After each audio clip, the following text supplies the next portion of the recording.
She was a woman of fire, trapped in a marriage of ice. Lady Constance Chatterley young, vibrant, yearning sat like a caged bird in her gilded manor, her wings clipped by duty and convention.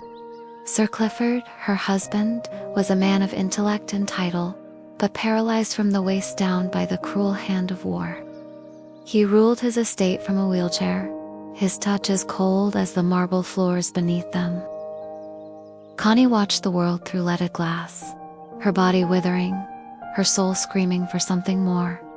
She felt herself growing pale not with sadness, but with the ache of being untouched. She walked the grounds alone, each step a rebellion against the suffocating air of the great house. There, among the whispering trees, she saw him, Oliver Mellors, the gamekeeper, a man of earth and smoke and silence. He nodded, barely, and returned to his work. But something had stirred, not love, not yet, but a pulse. He was rough, like bark, quiet like soil, but something in her blood called out to him. One day, she returned, no reason, just a pull. In his small cottage, warm from the fire, their eyes met. He touched her hand, not as a servant touches a lady, but as a man touches a woman, and she didn't pull away. Their kiss was sudden, fierce, flesh meeting flame. She opened to him like a blossom under sun, not timid, but aching to be touched. He looked at her, not like a husband, but like a man starving, and she felt herself ache to be devoured. No one had touched her like that, not since she became a lady, not since she became invisible. She gasped as his hand slid beneath her skirt ruff. Sure, claiming. He didn't ask. She didn't want him to. The air was thick with the scent of sweat and something else. What began in a cottage bloomed in shadowed corners of the wood. He took her gently, then urgently.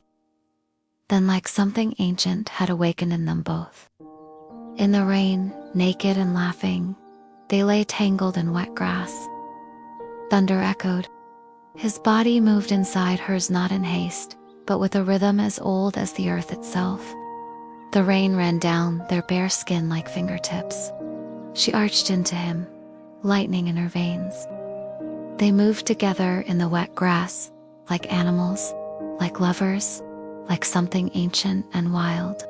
On sun-dappled afternoons, he decorated her body with wildflowers, turning innocence into foreplay. He adorned her thighs with daisies, then parted them slowly like petals. Her laugh turned into a moan. With every bloom he placed, he stripped away a layer of shame. She felt herself bloom under his touch, unfurling like a flower long denied the sun. In his arms, Connie found more than pleasure. She found herself, the woman she was meant to be, passionate, alive, unbound by the chains of society. She left the manor, but he had already claimed her deep inside, where no one else had reached. What she found in his bed was more than pleasure. It was freedom. She didn't want diamonds or titles.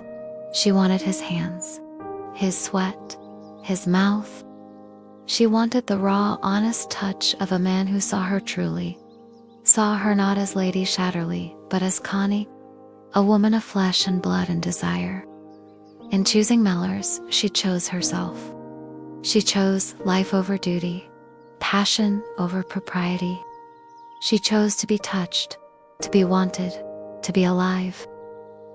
The world would judge, society would sneer, but in the quiet moments, skin against skin, breath mingling in the dark, she knew she had made the only choice that mattered. For in his arms, she was no longer a lady. She was a woman, desired, cherished, free. And as the seasons turned, as leaves fell and bloomed again, Connie knew that she had found something rare and precious, not just love, but a love that set her soul on fire.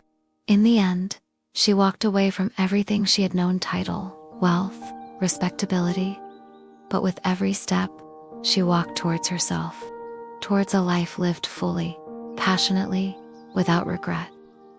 For what is duty compared to desire? What is a gilded cage compared to the wild, open sky she had chosen?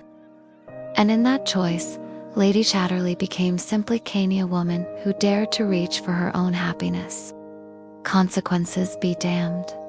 And as she lay in Mellors' arms, their bodies entwined, she knew that this raw, honest love was worth more than all the riches in the world.